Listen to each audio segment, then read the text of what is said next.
Hi everybody, welcome back to my channel. So today I thought I would do a makeup look using a bunch of new products. As the autumnal season is upon us, these colours are beautiful for the upcoming season.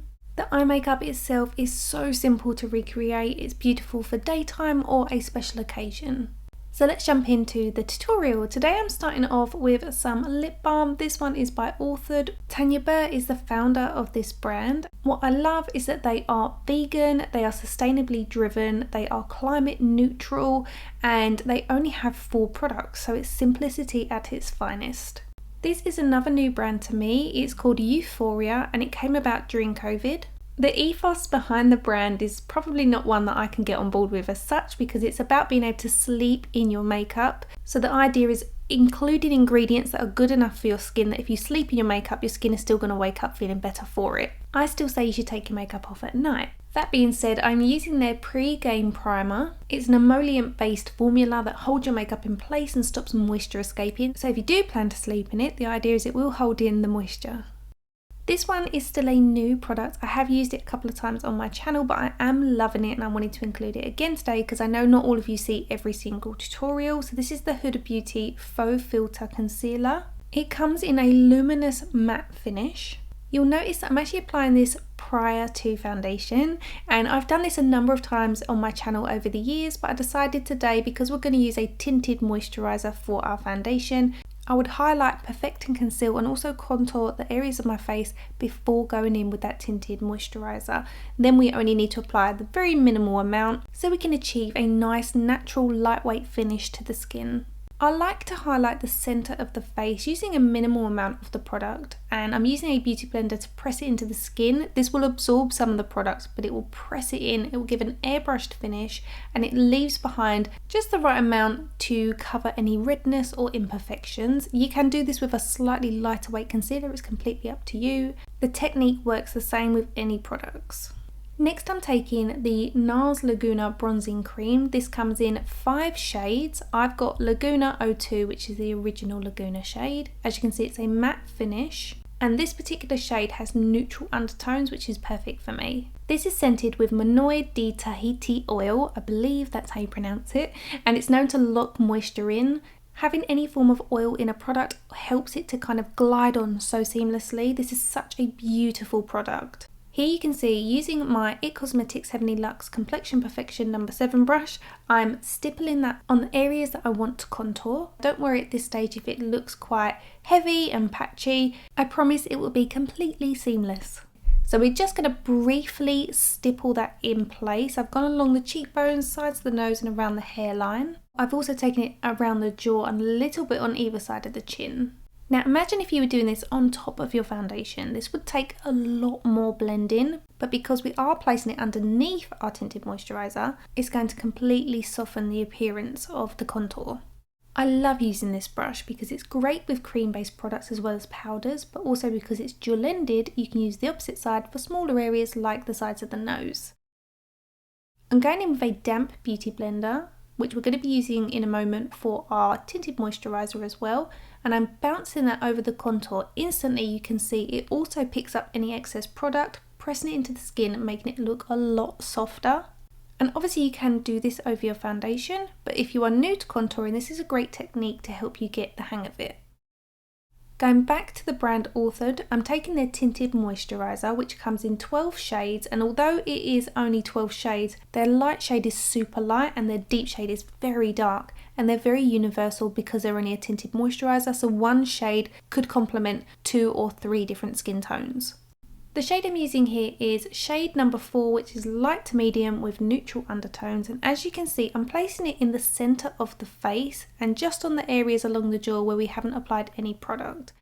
I'm using my beauty blender to bounce that over the skin first in the areas that we've applied it, then I'm just going in with a second layer in the exact same spots, and I'll use what's left on the sponge to bounce that over the areas that we've applied the contour shade, and this will really kind of soften everything and it will make the skin look much more uniformed, but with that sun-kissed glow, which almost looks like you've naturally been kissed by the sun. What's great about this particular foundation is that it is 100% recyclable as well. 95% of the products from Authored are recyclable. See, look how natural that looks. It looks so nice. Off camera, I filled in one of my eyebrows using my Urban Decay brow blade in the shade Cool Cookie, and I will link the tutorial on screen for you, as well as the updated fluffy brow tutorial that might interest you using the same product. Then I'm just going to take down some shine using my Charlotte Tilbury Airbrush Flawless Powder. I appreciate this is not a new product, but it is my favourite, and I've actually tried this tinted moisturiser outside of being in studio lighting, and it does set down quite nicely that you don't need to powder. I'm now going to move on to the eyes, and I received this new product from Urban Decay. It's the new Naked Sin palette. It is a small mini travel palette, and I believe these are available in a few different colour palettes. So starting with my MAC 286 synthetic blending brush, I'm taking the shade Boring and I'm applying this in the socket of the eye. I love this brush for blending in the socket because it is a dual fibre brush. It picks up a little less of the product and it is slightly tapered, so it blends into the socket for you. The pointed bristles sit in the actual socket line, and the bristles that taper outwards do all the blending around the socket. Next I'm going in with the shade Bad Habit, which is the lightest shade in the palette, and I'm using the Anastasia Beverly Hills A14 pencil brush, and I'm applying this to the brow bone, mainly underneath the arch. As you can see, this is a nice light bone white shade and it has a very subtle shimmer to it, so we want to just go in and soften that with our blending brush. Then going back to the pencil brush and Bad Habit, I'm applying this on the inner corner of the eyes. Tommy actually picked up on this the other day. He said, "You look like a little deer, you look really pretty with that." So going in with the Refa 02 brush, which is a flat shaded brush, I'm dipping it into the palette in the shade Sin, which is my favourite colour in the palette. And we're placing this over the mobile lid itself, so up to where the socket line is, it will meet the Boring shade. What a funny name for the eyeshadow.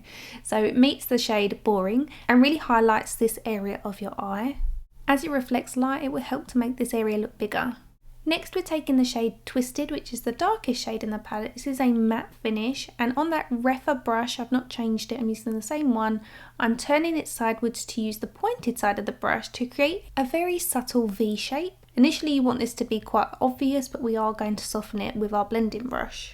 Use what's left on the bristles to tap that into the actual socket line, so it's really subtle but it just kind of frames the outer edge of your eye. Then we're going back to our blending brush, and because we've got a shimmer on the lid, it helps to make the matte colour blend really easy. So you'll see that it just softly takes away that harsh line. We're then going to dip our brush back into Twisted and reapply. This time we're going to keep it smaller and not make it quite as large, and that way we can build up the intensity closer to the almost like wing shape that we've created.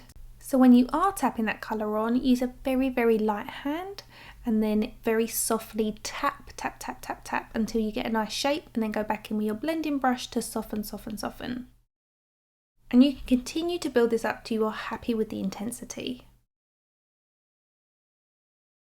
I'm going in with this angled liner brush by Zoeva. I'm not even sure that they are still producing brushes in the same capacity that they used to, because they're quite hard to get hold of now, but I love this brush, so it'd be a shame if they're not.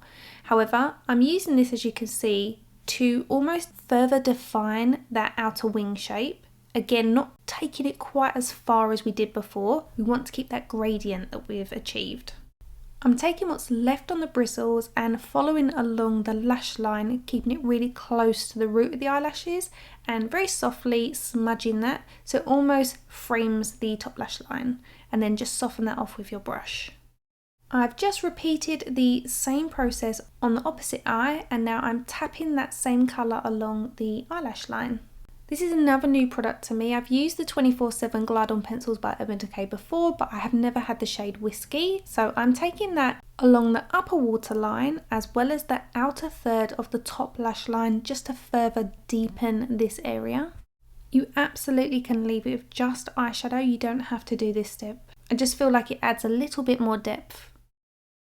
I'm also taking this along the waterline, but only halfway along, and then I'm smudging it below the lower eyelash line to frame the eye. This is probably my favourite product from Orford. This is their mascara, and I really love it because it's got a multi-bristled wand, which I've loved for as long as I've done makeup. It's my favourite type of wand, and it is brand new and it absolutely coats your lashes perfectly. Sometimes mascara formulas are too liquidy or they're too dry, but this is the perfect consistency to use straight out of the tube. It doesn't move all day, it's easy to remove from your eyelashes, and it's made with 95% aluminium packaging, so you can take it apart and recycle the majority of it. Also, see how I'm getting it here on the top of my eyelid? It literally just comes away so easy with a Q-tip or a cotton bud. So it's a really good one to use even if you're wearing eyeshadow. And look at the result. This is just one coat, it looks incredible. So I'm going to do the other eye. And then I'm just going to pop on some individual clusters, only 3 on each eye on the outer edge, just to give a little bit of a winged out fan effect. When I place them on the lash line, I'm actually tilting them on an angle so that they create that winged effect, because these lashes would stand directly upright and then they wouldn't almost kind of like blend in with my natural lashes. So when I place them, I tilt them to the side slightly. I'm also sweeping my lower lash line to the side ever so slightly with the mascara wand, so we get that nice sweeping look.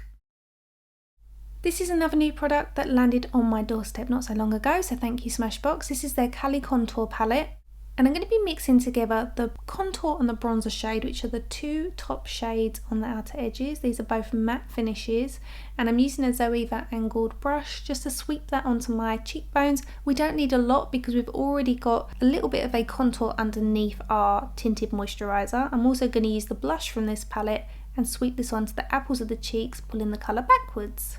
I'm not actually sure what shade this is, but it's kind of peachy, so I'm feeling it. And I'm going to press that in with my beauty blender just to make sure everything looks nice and seamless and not powdery. I wanted to show you 2 lip looks. They are very, very similar. This is the lip liner by Diego de la Palma in the shade number 48. This is probably my favourite, but I'm going to go in with the Nars Air Matte lip colour in the shade Surrender, which is quite similar, but it gives it more depth. And I like it because it's very, very autumnal. I think it pairs well with the boring shade that we've got going on through the socket. It sounds like I'm calling it boring, but I'm not. So I hope you loved all the new products. I'm going to list and link them all in the description bar for you. If you are new to my channel, my name is Shonagh Scott. Please subscribe and don't forget to hit the notification bell. You can also follow me outside of YouTube over on Instagram, where I'm most active, and I will see you back here on Thursday with another look. Bye guys!